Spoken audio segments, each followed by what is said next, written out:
Ada perokok di sini? Ada? Ada? Berhentilah Pak.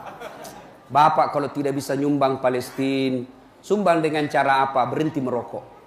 Apa hubungannya Ustadz? Itu rokok, pabrik rokok yang ada di Indonesia, semua pemilik sahamnya orang Yahudi. Tahu Yahudi? Itulah yang tembaki kasihan orang-orang Islam Palestina. Masih kecil, bayangkan Pak, saya pernah lihat tayangan medsos, anak-anak kecil di baris usia-usia belasan tahun dia geret lehernya. Tidak bisa melawan. Bayangkan, diperkosa mamanya di depannya, diperkosa saudara perempuannya di depannya. Untuk apa? Meruntuhkan mental orang Islam. Supaya apa? Mereka tidak berani dan malu menjadi orang Islam. Siapa yang lakukan itu? Yahudi. Dan apa bisnisnya Yahudi di Indonesia? Itu rokok. Berhenti merokok Pak. Kalau Bapak mau perang sama orang Yahudi, berhenti merokok. Bangkrut mereka kalau Bapak tidak merokok. Bayangkan berapa Bapak beli satu hari. Kali 1 bulan, kali 1 tahun. Dan 20% dari harga rokok yang Bapak beli langsung dikirim ke Israel untuk membantu peralatan senjata mereka. Jadi Bapak merokok, kita tembaki orang Islam itu secara tidak langsung. Berhenti merokok. Kalau tidak bisa berhenti merokok, silahkan pegang rokok. Tapi jangan kasih ketemu api. Satu itu saja kita pegang-pegang.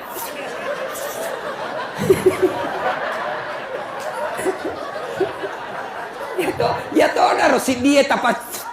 Tidak ada bedanya. Cuma bedanya ada warnanya kalau dibakar. Yang tidak dibakar kan angin juga itu yang keluar.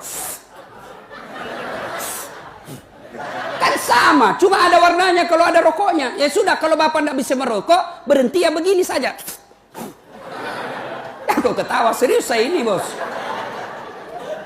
Ya, kalau Bapak cinta sama Nabi, berhentilah merokok. Sudah, tidak usah panjang cerita. Kalau Bapak betul-betul cinta sama Nabi tamat tahun ini, wujud konkretnya nyata, berhenti merokok. Tidak ada hadis yang menjelaskan Nabi merokok. Ada Bapak pernah dengar Nabi menunggu sahabat yang datang sambil merokok 2 batang? Tidak ada. Saya juga biasa langsung ilfil kalau lihat Ustadz ada merokok. Aduh, tidak masuk akal saya juga itu biasa. Jangan berhenti. Mohon maaf kalau ada di sini. Mohon maaf. Ini tujuannya dakwah. Kalau tidak bisa berhenti, bangun sholat tengah malam. Ya Allah, berikan saya kemampuan. Hindari kecanduan ini. Tanpa bimbinganmu, ya Allah, saya tidak bisa berhenti. Ya Allah, saya berhenti. Saya niatkan tabungan uangku. Saya mau pergi ke Baitullah bersama Ustaz Das'ad. Sini nih, daftar cepat sama saya. Ibu bapak, saudara-saudara sekalian. Sudah, berhentilah. Nah, selanjutnya. Usia Nabi makin uzur. 12 Rabiul Awal, hari Senin, tahun ke-11 Hijriah. Rasulullah SAW sakit. Rohnya Nabi cabut naik ke atas meninggalkan telapak kaki. Dingin betis beliau sampai ke paha, sampai ke perut, sampai ke dada, sampai ke kerongkongan. Ketika hari kebangkitan, dibangkitkan Nabi. Nabi manusia pertama yang dibangkitkan. Dia gosok matanya, begitu bangun berhadapan dengan Jibril. Lalu Nabi berkata, "Ya Jibril, hari apa ini?" Jibril menjawab, "Ini hari kebangkitan." Kalau ini hari kebangkitan, siapa dia cari Nabi? Apa beliau cari bapaknya yang tidak pernah dilihat? Apa beliau cari keluarganya, Hasan Husain cucunya yang tersayang? Tidak. Nabi mencari, Jibril, kalau ini hari kebangkitan, aina ummati? Mana umatku? Mana umatku? Mana kasihan umatku? Masya Allah. Inilah cintanya Nabi kepada kita. Nah sekarang bagaimana cinta kita kepada Nabi? Ayo. Bagaimana cinta kita kepada Nabi? Nabi jelaskan, sepelit-pelit di antara kalian, dia dengar namaku disebut, dia tidak bersalawat kepada aku. Kita biasa dengar Nabi Muhammad salawat tidak ikhlas. Muhammad sallallahu. Apa artinya itu bos? Nabi Muhammad sallallahu. Panas saya cikali. Allahumma salli ala Sayyidina Muhammad wa ali Sayyidina Muhammad. Pak, bayangkan kecintaannya Nabi kepada umatnya. Ketika beliau dilempari di Taif. Datang malaikat menawarkan bantuan. Jibril berkata, "Terlewat-lewat mana nih pak kampungnya? Keterlaluan mereka satu kampung ya Muhammad. Allah utus saya. Kau berdoa saja, saya timpakan mereka, saya hancurkan satu kampung." mendengar ini, apa kira-kira jawaban Nabi? Misal nih, saya dilempar, dimaki, dilempar sampai jatuh gigiku. Datang Pak Dandim. Bagaimana Pak Ustaz? Tembak, hancurkan satu kampung.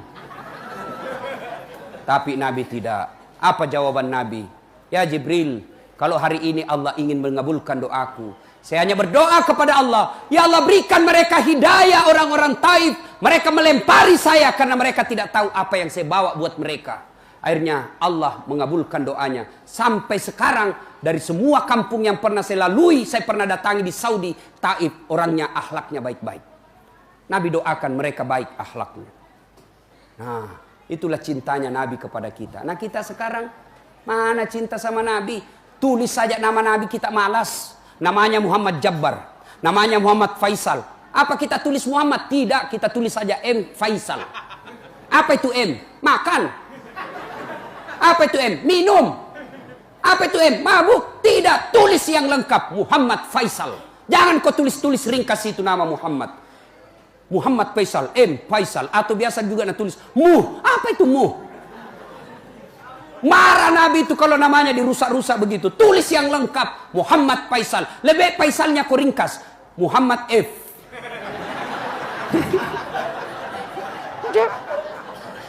Ya juga seperti mahasiswaku, dia tulis namanya W Taufik W. Banyaknya W nah. Tulis kok. Dia bilang panjang sekali Ustaz, tidak mau absen. Tulis. Sekali nana tulis panjang betul. Apa itu W Taufik W. Ternyata apa? Wabillahi taufik wal hidayah.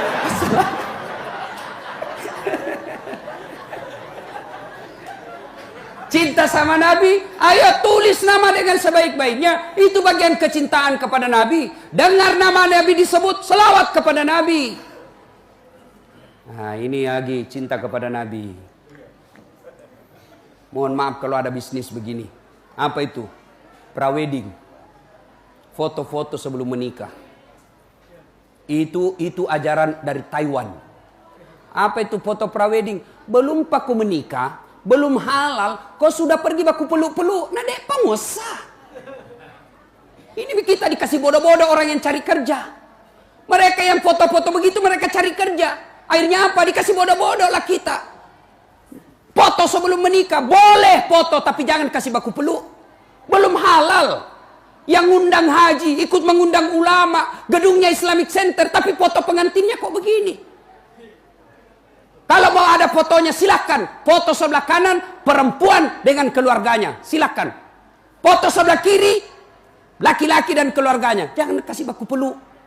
Ini tidak nak kasih baku peluk. Di atas sepeda, pakai payung, mau pijual ikan. Tabe, ya, kasih naik sedikit, ya, kasih masuk tangannya, beleng-beleng. Jangan ada begitu Pak. Baru-baru saya hadiri pernikahan, dengan bangganya dia bikin videonya, baku peluk-peluk sebelum menikah. Lalu dia bilang redaksi kalimatnya, ucapannya, bersangkutan berpacaran semenjak SMA. Apaan Tomakura Siri itu begitu? Dengan bangga dia sebut bahwa dari SMA dia pacaran. Apa itu pacaran? Merusak-rusak agama Islam. Yang lebih parah lagi kita sampai kita tidak dikasih alternatif untuk sunnah. Apa itu? Standing party. Tahu ki standing party? Pesta berdiri. Tidak dilarang. Tapi kami yang mau sunnah tidak boleh makan sambil berdiri. Tidak boleh minum sambil berdiri. Kami mau melaksanakan sunnah. Tapi tidak ada kursi. Akhirnya masa kita mau jongkok minum begini? Nah shooting ki orang na foto Ustaz Dasat lagi jongkok. Terpaksa apa? Kita keluar tidak makan padahal enak makanan. Kita mau makan, melanggar sunnah. Kita tidak makan, labai dan le. Jangan ketawa Pak, serius ini Pak. Kalau kita cinta sama Nabi, berhenti pesta-pesta seperti itu. Itu melanggar sunnah. Kalau kita cinta sama Rasulullah, tegakkan sunnah yang sederhana-sederhana. Apa yang sederhana-sederhana? Biasakan setiap mau tidur, doa dulu. Itu sunnah. Tidak usah banyak-banyak. Kalau ibu-ibu tidak bisa Senin Kamis, yang gampang-gampang. Pakai baju kanan dulu masuk dengan ucapan Bismillahirrahmanirrahim. Sunnah. Buka baju, Bismillahirrahmanirrahim. Keluar semuanya, Alhamdulillahirrabbilalamin. Ya ketawa, serius kah ini? Yang sederhana saja dulu. Jangan biasakan makan dan minum sambil berdiri. Karena itu bagian minum dan makan bersama dengan setan.